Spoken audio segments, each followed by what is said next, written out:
Hello everyone, welcome back to my channel. My name is Neeta. आज हम 6th class की NCERT history का chapter number 2 का ये सेकंड पार्ट स्टार्ट करेंगे। Chapter name is from hunting gathering to growing food. तो इसका ये सेकंड पार्ट है।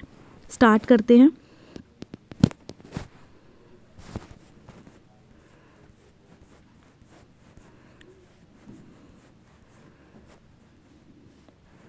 ओके, यहाँ से हमें स्टार्ट करना है अपना chapter. The beginning of farming and herding. This was also a time when several grain-bearing grasses, including wheat, barley, and rice, grew naturally in different parts of the subcontinent. अब ऐसा नहीं है कि पहले के जो लोग थे वो ये सब चीज़ें नहीं खाते थे बट इनको पता नहीं था कि इनको ग्रो कैसे किया जाता है। ये नेचुरली डिफरेंट पार्ट्स में, हमारे सब कॉन्टिनेंट के डिफरेंट पार्ट्स में ये ग्रो हो रही थी और लोग इनका यूज़ कर रहे थे, लेकिन उनको पता नहीं था कि इनका ग्रो कैसे किया जाता है, इनके सीड्स कैसे होते हैं, इनको राइपन कैसे किया जाता है। जब धीरे धीरे इनकी नॉलेज आने लगी तो लोगों ने इनको ग्रो करना स्टार्ट किया, इनको राइपन करना स्टार्ट किया। ऐसे ही आगे चलते ये जो ग्रो करते थे और राइपन करते थे तो वो आगे चल के ये फार्मर बन गए। Men and women and children probably collect these grains as food and learn where they grew and when they ripened. जैसे कि मैंने कहा ना कि जो पहले के मैन थे, विमेन, चिल्ड्रन जो थे, इन्होंने सीखा कि इन्हें कैसे ग्रो करते हैं, इनको राइपन कैसे करते हैं। This may have let them to think about growing plants on their own. In this way people become farmer. और ऐसे ही जब इन्हें समझ में आने लग गया कि ग्रो कैसे करना है, ठीक है, तो ये आगे चल के क्या बन गए, ये लोग ये फार्मर बन गए। आगे बढ़ते हैं। People could also attract and then tame animal by leaving food for them near their shelter. अब क्या हुआ कि जैसे कि हमने कहा ना कि फार्मर बन गए, लोगों ने प्लांट्स ग्रो करने शुरू कर दिए, देन राइपन करना शुरू कर दिया, क्रॉप्स को ग्रो करना शुरू कर दिया, डिफरेंट जो क्रॉप्स थी उनको ग्रो करना शुरू कर दिया। ऐसे ही लोगों ने एनिमल्स को टेम करना शुरू कर दिया, ठीक है, जहाँ वो रहते थे उनको उन्होंने टेम करना शुरू कर दिया, पालना शुरू कर दिया। The first animal to be tamed was the wild ancestor of the dog. जो फर्स्ट एनिमल जो टेम किया गया था वो डॉग का वाइल्ड एंचेस्टर हुआ करते थे, ठीक है। Later people encourage that were relatively gentle to come near the camp where they lived. अब जैसे कि हम जानते हैं ना कि कुछ एनिमल्स वाइल्ड होते हैं, कुछ होते हैं जो डोमेस्टिकेटेड। अब लोगों को इनके बीच में डिफरेंस कैसे पता चलने लगा? कुछ ऐसे एनिमल्स थे जो वाइल्ड थे, जो थोड़े डेंजर हुआ करते थे। अगर उनको टेम कर लिया तो उनकी मतलब एक तरीके से कह रहे लाइव्स पे ही खतरा हो जाता था, डेंजर हो जाता था। इसीलिए उन्होंने जो जेंटल एनिमल्स हुआ करते थे ना उनको टेम करना शुरू कर दिया। These animals such as sheep. अब कौन कौन से एनिमल्स को टेम किया? Sheep, goat, cattle and also pig live in the herd and most of them ate grasses. और ये सारे जो एनिमल्स हैं जो ये टेम किए थे, इन्होंने ये क्या खाना पसंद करते थे? ग्रास। क्योंकि हमने पढ़ा ना, अभी पिछली वीडियो में हमने पढ़ा था कि जब वार्म क्लाइमेट आने लग गया, वार्म क्लाइमेट स्टार्ट होने लग गया तो ग्रास लैंड्स जो थे वो इंक्रीज़ होने लग गए, ग्रो होने लग गए, डेवलप होने लग गए। तो इसीलिए ये जो एनिमल्स की जो नंबर्स थे ये भी इंक्रीज़ होने लग गए। Often people protected these animals from attack by other wild animals. This is how they become herders. और इनको प्रोटेक्ट करना, ठीक है, इनको मतलब एक तरीके से प्रोटेक्ट करके रखना, एक दूसरे पर अटैक ना करें, इस तरीके से लोग इनको प्रोटेक्ट करके रखते थे और इसी तरीके से ये लोग बन गए herder. I hope my point is clear to everyone. आगे बढ़ते हैं। अब देखते हैं domestication.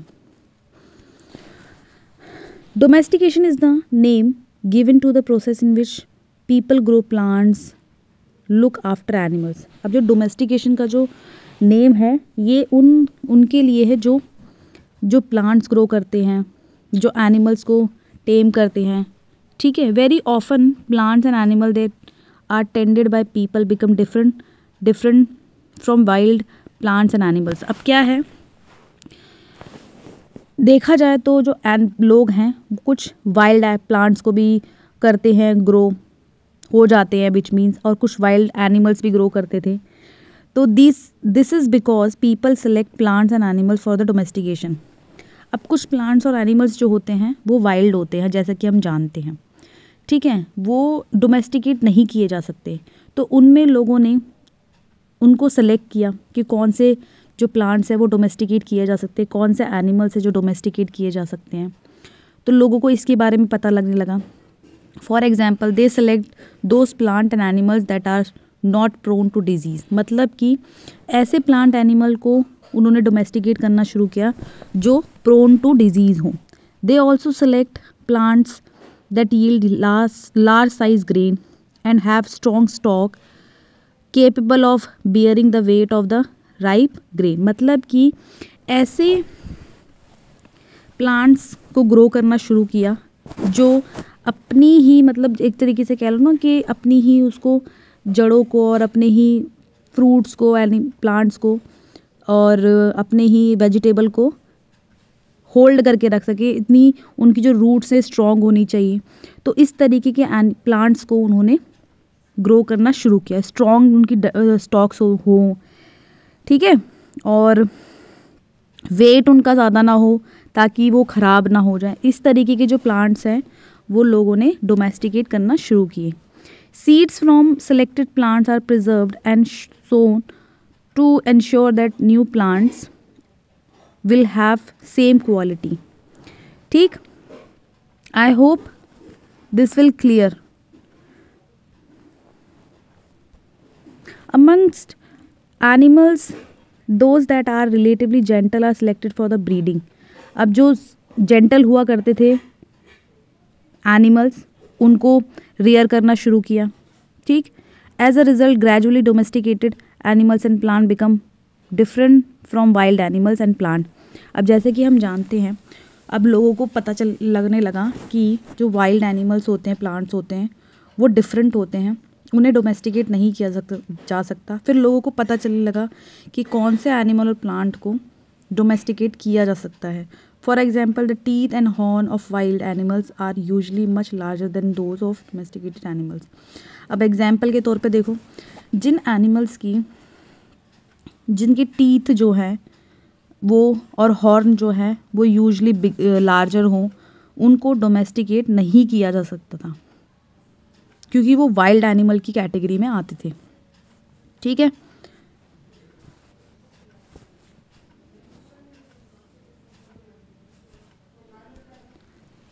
Domestication was a gradually process that look place in many parts of the world. अब जो डोमेस्टिकेशन है ना, वो वर्ल्ड के बहुत सारे पार्ट्स में हो रहा था, धीरे धीरे ग्रेजुअली प्रोसेस हो रहा था। It begin about 12,000 years ago, और ये 12,000 साल पहले कुछ स्टार्ट हुआ था। Virtually all the plants and animals produce that we use as a food today in result of domestication. Some of the earliest plant to the domesticated were wheat and barley. The earliest domesticated animal include sheep and goat. अगर हम earliest domestication की बात करें तो सबसे ज़्यादा लोगों ने शीप एंड गोट को डोमेस्टिकेट किया था, क्योंकि आपको पता ही है जो गोट है वो हमें मिल्क देती है, मीट देती है, ठीक है। ऐसे ही शीप जो है वो वूल देती है। तो लोगों ने इस तरीके के जो एनिमल्स थे वो रियर करना शुरू किए। तो ऐसे ही चीज़ें जो हैं धीरे धीरे लोगों ने डोमेस्टिकेट का मतलब समझा, और ऐसे ही इनको ग्रो करके, प्लांट्स और एनिमल्स को ग्रो करके वो बिकम अ फार्मर बने। तो ऐसे ही करके चीज़ें धीरे धीरे चीज़ें ग्रेजुअली प्रोसेस में होने लगी और डेवलप होने लगी। अब देखो, अ new way of life, way in which grain was use. अब डिफरेंट तरीक़ों से ग्रेन्स का यूज़ किया, जैसे कि सीड्स के तौर पे, फूड के तौर पे, गिफ्ट के तौर पे, स्टोर्ड फॉर फूड, ये उसके तौर पे भी यूज़ किया जाता था। तो ऐसे डिफरेंट कामों के लिए जो ग्रेन्स का जो था वो यूज़ किया जाता था। A new way of life, if you plant a seed, अगर आप सीड लगाते हो किसी प्लांट का, you will notice that it take some time to grow. तो क्या होगा, इसको ग्रो होने में कुछ टाइम लगेगा। This may be for several days, weeks, months and in some case years. अब एक प्लांट हम ग्रो करते हैं, आपने अपने घर में भी कोई प्लांट ग्रो किया होगा, उसका सीड लगाया होगा, तो ऐसे तो नहीं कि एक दिन में या 2 दिन में ही वो प्लांट ग्रो हो जाता है और आप उसका यूज़ कर लेते हो। अगर कोई ऐसी क्रॉप हो गई है जिसको आपको यूज़ करना है तो वो 2 दिन में ही हो जाता है, ऐसा तो नहीं है। तो उसमें क्या होता है, कुछ ऐसे प्लांट्स होते हैं जिनमें वीक्स लग जाते हैं, कुछ ऐसे प्लांट्स होते हैं जिनमें मंथ लग जाते हैं, और कुछ ऐसे भी प्लांट्स होते हैं जिनमें ईयर्स लग जाते हैं। When people begin growing plants, और ऐसे ही लोगों ने प्लांट्स ग्रो करने शुरू किए। इससे क्या हुआ, एक सेटलमेंट वाला जो सिस्टम था वो शुरू हो गया था। When people begin to growing plants, it mean that they had to stay in the same place for a long time, looking after the plant, watering, weeding, driving after away animals and birds. मैंने जैसे बताया ना कि जो settlements है, अब हम plants grow कर रहे हैं एक जगह पे मंथ के लिए, ईयर्स के लिए, तो हमें वहाँ रहना पड़ेगा, उनकी टेक केयर करनी पड़ेगी, उसमें प्लांट्स में वाटर देना पड़ेगा, उनको वीडिंग करना पड़ेगा, उनको ड्राइव करना पड़ेगा, एनिमल से, बर्ड से दूर रखना पड़ेगा, ठीक है, उनको राइपन भी करना पड़ेगा। तो इसी वजह से जो था, लोग एक जगह पे रहना शुरू हो गए थे, और इसी चक्कर में जो परमानेंट सेटलमेंट का जो सिस्टम था वो ऐसे डेवलप होना शुरू हो गया था।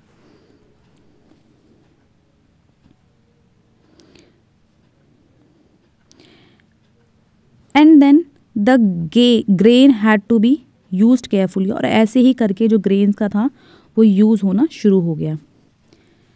As grain had to be stored for both food and seed, people had to think of ways of storing it.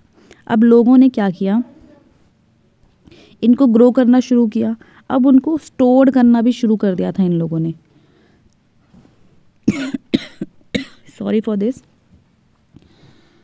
Store करना भी शुरू कर दिया था, ठीक है, इन सीड्स को, ग्रेन्स को, बहुत सारी फूड को स्टोर करना शुरू कर दिया था। इन many areas they begin making large clay pots.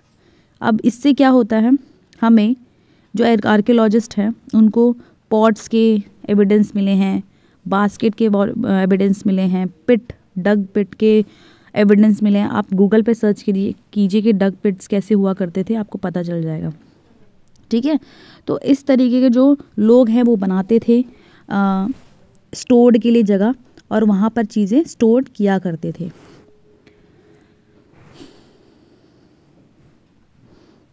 अब हमारा जो नेक्स्ट टॉपिक है वो है storing animal. Animal multiply naturally, animals जो होते हैं वो बहुत तरीके से नेचुरल होते हैं। Besides if they are looked after carefully, अगर उनको केयरफुली तरीके से उनकी टेक केयर किया जाए, ठीक है। They provide milk which is an important source of food and meat whenever required. In other words, animals that are reared can be used as a store of food। तो इसी तरीके से जो थे हम एनिमल्स को, हमने कहा ना टेम करते थे, उस टाइम पे लोगों ने शुरू कर दिया था। तो लोगों, मैंने बताया ना कि अगर हम गोट को पाल रहे हैं तो मिल्क देती है, काऊ को पाल रहे हैं तो मिल्क देती है। तो ऐसे बहुत सारे एनिमल्स जो डिफरेंट सोर्स ऑफ फूड हुआ करते थे। तो लोगों ने, एक तरीका ये भी था फूड को स्टोर करके रखने का, ठीक है। अब आते हैं finding out about the first farmers and herders, ठीक है। अब मैप 2 में जाइए। अब आप देखिए इनके कहाँ कहाँ एविडेंस मिलते हैं फार्मर्स के, हर्डर्स के। You will notice a number of blue square. अब आप जाइए मैप नंबर 2 पे, अगेन हम बैक जाते हैं मैप में, ठीक है। ये ब्लू कलर के जो स्क्वायर बने हुए ना, ये देखिए आप, ठीक है। बुर्ज होम, मेहरगढ़, डाउजली हेडिंग, ठीक है, ये वाला है महागरा, चिरांद। तो ऐसी बहुत सारी पियमपल्ली, हलौत, तो ये सारी बहुत सारी जगहें हैं जहाँ पर फार्मर्स और हर्डर्स के एविडेंस मिले हैं आर्कियोलॉजिस्ट को।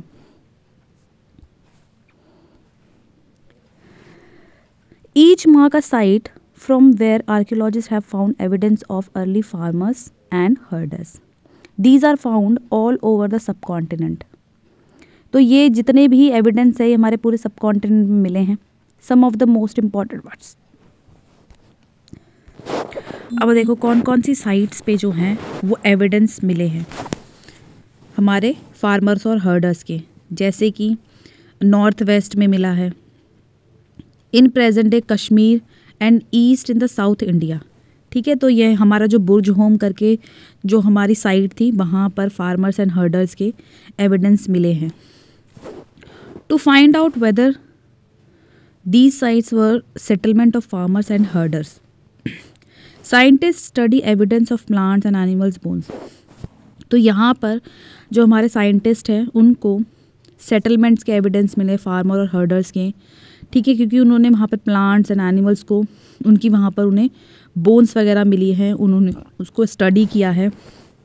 तो इस तरीके से जो हमारे साइंटिस्ट हैं उनको डिफरेंट चीज़ों के बारे में पता चलता है. One of the most exciting finds includes remain of burn grains. तो उनको एक चीज़ और मिली है, बर्न ग्रेन्स, कि उस टाइम पे जो लोग थे वो किस तरीके की ग्रेन्स जो है वो यूज़ करते थे. ठीक है, तो हमारे साइंटिस्ट ने उन चीज़ों को भी स्टडी किया, आइडेंटिफाई किया है कि किस तरीके की कौन सी ग्रेन हुआ करती थी. Scientist can identify these grains and so we know the number of crops were grown in the different parts of the subcontinent. और ऐसे ही हमारे साइंटिस्ट ने चीज़ों को स्टडी करके आइडेंटिफाई करके ये पता लगाया है कि कितने टाइप्स की उस टाइम पे क्रॉप्स जो थी वो ग्रो की जाती थी. They can also identify the bones of different animals. और ऐसे ही उन्होंने जो डिफरेंट एनिमल्स के बोन्स हैं उनको आइडेंटिफाई किया है. Towards a settle life. अब देखो सेटल्ड लाइफ की क्या क्या एविडेंस मिले आर्कियोलॉजिस्ट को. Archaeologist have found traces of huts के ट्रेसेस मिले आर्कियोलॉजिस्ट को, हाउस के और हाउस एट द साइट्स, और इनके एविडेंस मिले हैं. For instance in the Burj home, जैसे कि मैंने जहाँ प्रेजेंट डे में वो कश्मीर में है, तो इस चीज़ के वहाँ पर एविडेंस मिले हैं. People build pit houses which were dug into the ground, जो कि ग्राउंड में डग करके खोद के बनाए जाते थे. Which step leading into them, और उसमें जाने के लिए कुछ स्टेप्स बनाए जाते थे ताकि उसमें ईजिली जाया जा सके. और ऐसे ही उन घरों में जाके रहा जाता था. ऐसे ही टाइप के घर जो थे वो उस टाइम पे यूज़ भी करते थे लोग. These may have provide shelter in the cold weather. और यही जो चीज़ें थी ये उस टाइम में जो कश्मीर है, जैसे कि आप जानते हैं अभी भी बहुत ठंडा एरिया है, तो उस टाइम पे लोगों को कोल्ड वेदर से बचाता था. Archaeologist have also found cooking hertz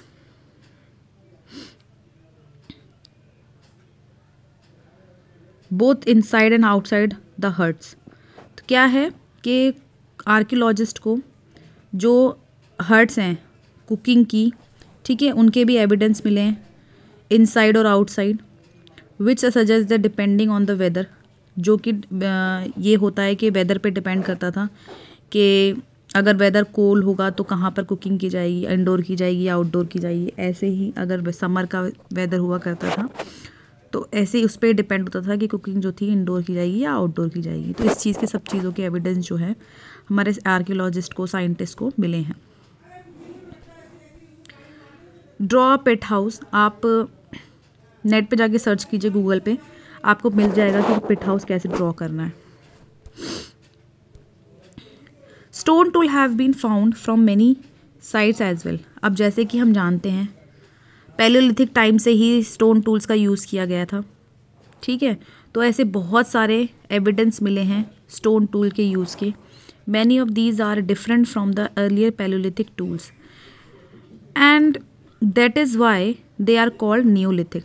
क्योंकि वो पैलियोलिथिक के टाइम पीरियड से थोड़े से डिफरेंट हुआ करते थे, इसलिए उनको न्यूलिथिक के टूल्स बोला गया है.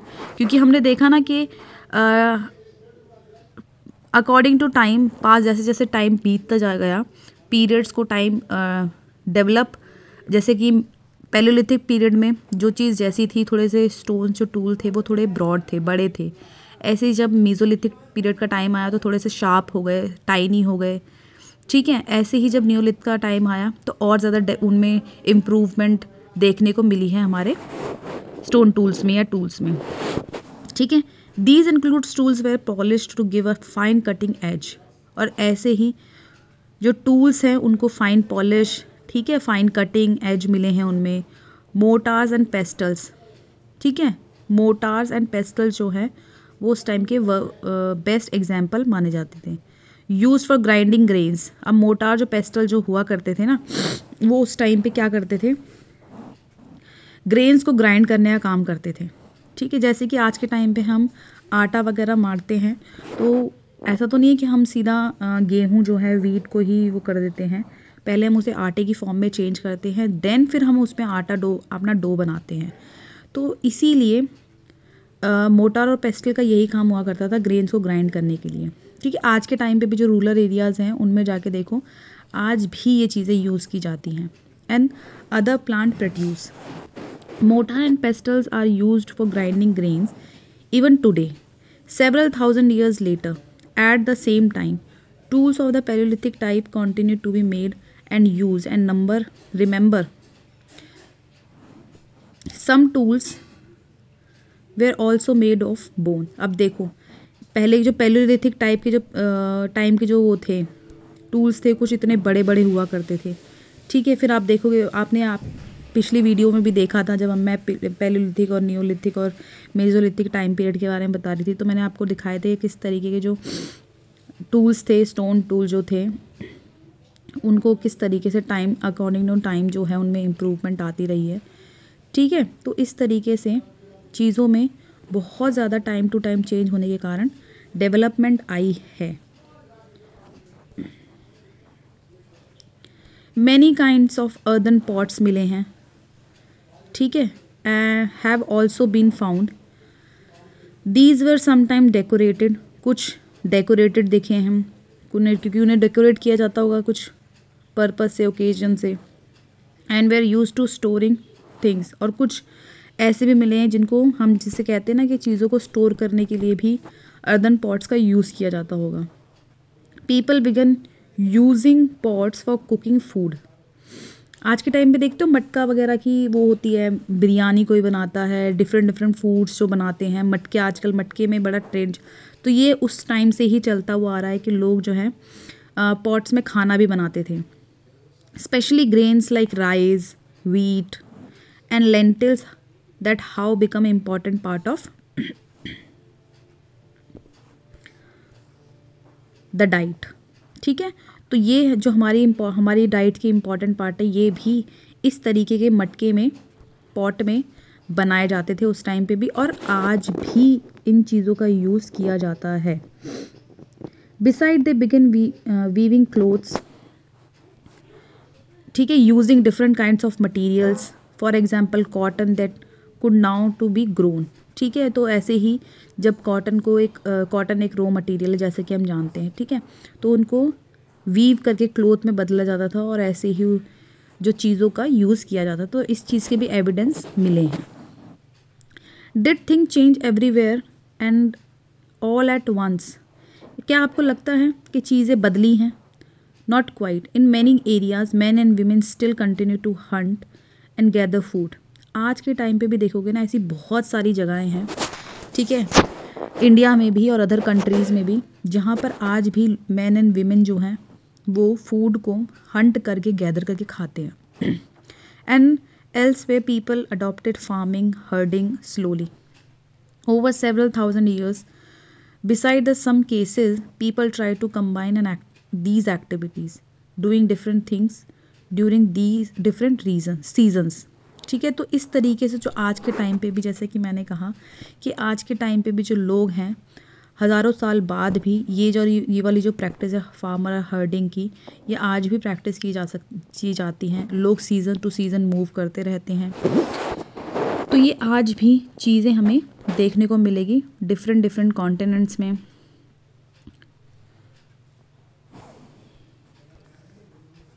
अ close look living and dying in Mehrgarh. अब हम देखेंगे जो ये साइट्स हैं, अभी तक हमने पढ़ा ना कि साइट्स थी, ये वाली साइट थी, वो वाली साइट थी, मैप में हमने देखा। तो अब हम ये देखेंगे कि उन साइट्स में हमें क्या क्या एविडेंस मिलते हैं। मेहरगढ़ जैसे कि देखा हमने मैप में, ये पाकिस्तान में प्रेजेंट डे में। This site is located a fertile plain near the Bolan pass which is one of the most important route into the Iran. ये सबसे इम्पॉर्टेंट रूट हुआ करता था उस टाइम पे ईरान का। Mehrgarh was probably one of the place where people learn to grow barley and wheat and rear sheep and goat for the first time in this area. अब देखा जाए तो इस टाइम पे बारले, वीट और sheep को rear करना, goat को रियर करना यहीं पे शुरू हुआ था first time in the most of the earliest village that we know about. At this site many animals bones were found. और इसी यहीं पे, ठीक है, विलेजेस के भी एविडेंस मिले हैं, विलेज के बारे में पता चला है कि लोग किस तरीके का परमानेंट सेटलमेंट करते थे। एनिमल्स की बोन्स के एविडेंस मिले हैं, bones of wild animals such as the deer and pig and also bones of sheep and goat were found. यहाँ पर ऐसे डिफरेंट काइंड्स के जो एविडेंस है बोन्स के, एनिमल्स की बोन्स के, तो ये सब चीज़ें यहाँ से मेहरगढ़ जो कि प्रेजेंट डे पाकिस्तान में है, यहाँ पर चीज़ें मिली हैं। Other find at Mehrgarh include remain of square और रेक्टेंगुलर हाउसेज। और इस टाइप के कुछ हाउसेस के एविडेंस मिले हैं, ठीक है। ईच हाउस हैड 4 और मोर कंपार्टमेंट। अब देखो यहाँ पर इस पिक्चर में देखो 4 कंपार्टमेंट में चीज़ें डिवाइड की गई हैं। Some of these have been used for storage. और कुछ ये जो कंपार्टमेंट्स हैं, कुछ ये रहने के लिए, कुछ स्टोर हाउस के तौर पे भी यूज़ किए जाते थे। When people die their relatives and friends generally pay respect to them and people look after. अब जैसे पहले क्या होता था, राजा महाराजा के टाइम पे जब वो कोई मर जाता था ना, तो क्या करते थे ये लोग, या कोई भी नॉर्मल रिलेटिव या फ्रेंड कोई मर जाता था तो क्या करते थे ये लोग, वो तो मरते ही थे, ठीक, उनके साथ साथ ये लोग हैं ना, जो चीज़ें ना इनके साथ ही बरी कर देते थे, चाहे इनके एनिमल्स हों, चाहे इनके प्लांट्स हो, सबको ये बरी करके उनके साथ ही दफना दिया करते थे। तो ये उस टाइम का कल्चर था जो ये लोग फॉलो करते थे, ठीक है। अब बरियल फ्रॉम मेहरगढ़, और इस टाइप के जो बरियल्स हैं ये मेहरगढ़ में इसके एविडेंस मिले हैं। Perhaps in belief that there is some form of life after that। इनको लगता था कि मतलब मौत के बाद भी ज़िंदगी है, डेथ के बाद भी लाइफ होती है, तो इन सब चीज़ों की उन्हें ज़रूरत पड़ेगी आगे वाले उस लाइफ में, उस डेथ के after death. Burial is one such arrangement. Several burial sites have been found in Mehrgarh. और ऐसी टाइप की जो बरियल साइट्स हैं वो मेहरगढ़ में मिली हैं। In one instance, the dead person were buried with goat। जब वो लोग मर जाते थे तो उनको बरीड किया जाता था, तो उनके साथ साथ गोट को, उनको उनके फूड को, ऐसी बहुत सारी चीज़ें थी जो उनके साथ ही बरी कर दी जाती थी, ठीक है। यहाँ पर देखो एक बार, the house in Mehrgarh, this is what a house in Mehrgarh में लुक लाइक। और इस टाइप के कुछ हाउस थे जो मेहरगढ़ में एविडेंस मिले हैं, ठीक है। एक बार ये देख लेते हैं एल्सवेयर। आप लोगों को मैप में, एटलस में फ्रांस लोकेट करना है। वैसे तो ये यूरोपियन कंट्री है जैसा कि हम जानते हैं, तो आप लोग एक बार जाके देखिए, मैप को लोकेट कीजिए। The painting below in the form a cave in France, ठीक है। This site was discovered by 4 school children and more than 100 years ago। कुछ इस टाइम पे ही स्कूल वगैरह को डिस्कवर्ड किया था, ठीक है। Painting like way made between 20,000 and 10,000 years ago। Many of these were animals, wild horses, ostriches and older wild form of cattle जो थे, bison, woolly rhinoceros, reindeer, bear painted in the bright colors। तो इन सब चीज़ों का उस time पे painting में use किया जाता था। वहाँ पर इस चीज़ के एविडेंस मिले हैं। These color were made from minerals like oak and iron ore and charcoal।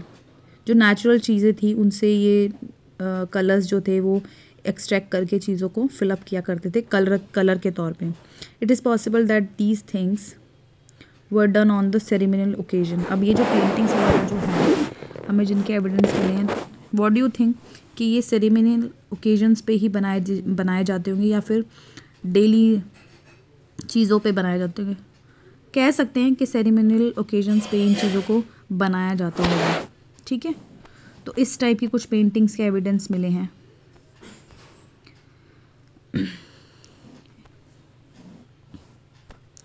यहाँ पर देखो टर्की को एटलस में देखो, one of the famous neolithic site है। Catal Huyuk was found in Turkey. Several things were brought from great distance. Flint from Syria. Cowries के evidence मिले हैं रेड सी में उस टाइम के।